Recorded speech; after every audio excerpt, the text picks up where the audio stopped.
41% of you voted for dark romance in my reading mood poll, and honestly, perfect timing because dark romance saved me from the worst reading slumps this year. So I've got 5 books here today, one of them highly controversial that I am still thinking about whether I loved it or it just grabbed me by the throat, and I can't wait to share them with you. I'm Francesca, and if you're new here, I talk about all things romance, fantasy, and all the books that make us feel things. So today we're going to be talking about dark romance books that pulled me out of the worst slumps that I've had this year. Now, about mid-year, I actually hit a wall and I was DNFing a lot of books, following my usual TBR and reading things that I thought I wanted to read, especially following like all the new releases and trying to keep up with all the things. But then I realized, like, why am I doing that to myself? I should just read the things that I want to read. So instead of fighting it, I leaned into it and I started to gravitate towards darker reads, definitely coming back into my paranormal and fantasy romance era as well, and just basically letting my mood dictate my reading. I think we can all agree that there's nothing better than just being a mood reader, which I have a whole video about that as well. And that's when, at different points in the year where I was feeling like that, these were the books that came to the rescue. Now, they worked for completely different reasons because I have a little bit of different flavors of dark romance here, starting from the lighter to the darker and more controversial. So I'm going to take you through this journey with me today. Some made me laugh, some made me definitely uncomfortable, but all of them addictive. So if you're looking for something a little bit darker, then these are going to get you out of any slump, guaranteed. Let's start off with things that are a little bit lighter, and the first one is Sinner's Retreat by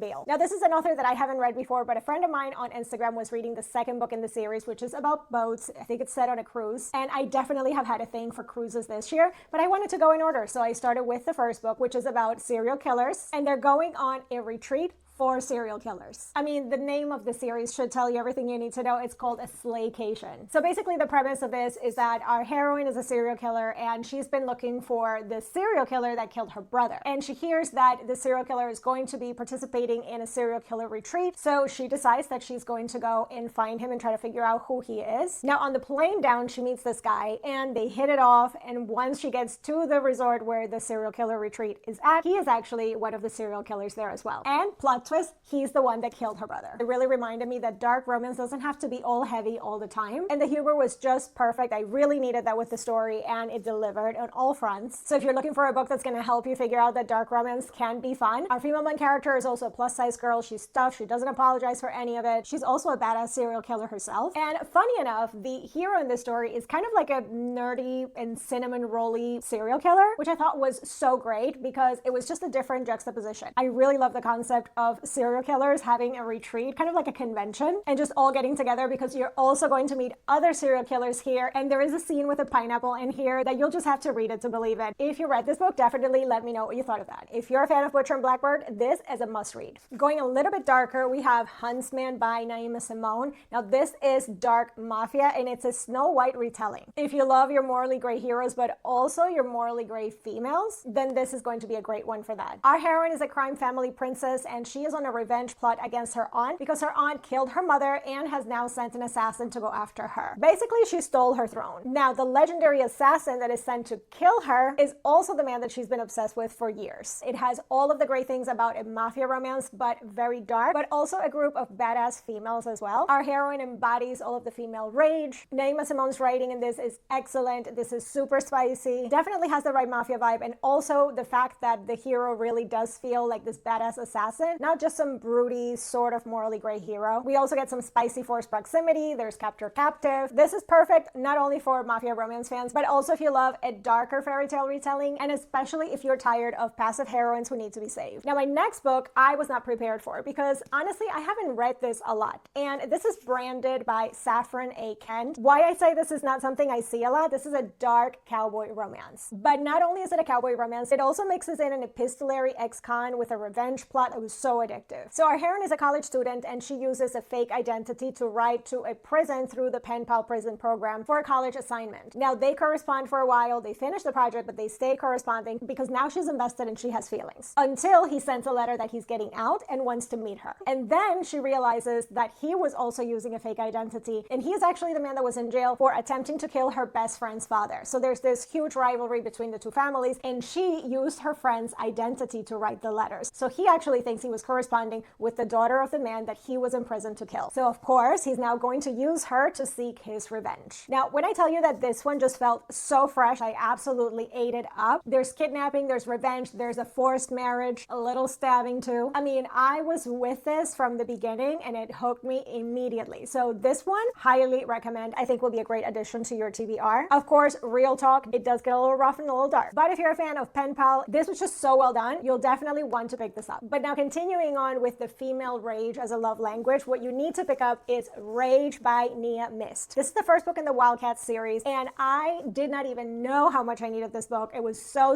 good. The Wildcats are a vigilante group of 5 women, and they basically hunt down predators when the law is not doing their job. So they get hired by a Korean American billionaire to get justice for his sister who was sexually assaulted. Our FMC is basically the fighter of the group, Samara. Code name is the Crimson Tiger. And normally she works alone. So she's on the case, but he wants to work with her. Of course, you have them solving this case and, figuring out all of the details of catching the bad guy and the predator and working together through all of that. But there's 2 things that really stand out about this book that I will not stop shouting about. So the first one is the found family within the vigilante group, because I love the unity of those 5 women. Obviously, they are all there for a reason and for things that have happened in their lives. And I cannot wait until we get to hear more about all of their backstories. But I absolutely love when they were together and what we got of their friendly unity. Absolutely love it. So if you're looking for a core found family group of females, you're going to get that here. Women that are hunting down predators together, that's a vibe. And then we have the billionaire hero. Now, technically, I have not been so into the billionaire hero trope anymore, but this one does it so well. What I loved about our MMC in this one is the fact that, yes, he's got all the money and all the power, and he is very protective, but at the same time, he has so much respect for our female main character, and he really thinks that she's good at her job. Like, he's not here to protect her or micromanage her in any way. He's actually there to let her shine and just support in any way he can. I love to see a hero that is not here trying to save the heroine. He's just basically trying to keep up with her. I mean, unless that's in the bedroom, because all bets are off there, and he is not scared to go toe-to-toe with her and show her that there are times where she just needs to let go control. It definitely has that touch him and die energy, which I absolutely love. So if you're looking for that book that's just gonna get you the vibe of We Ride at Dawn,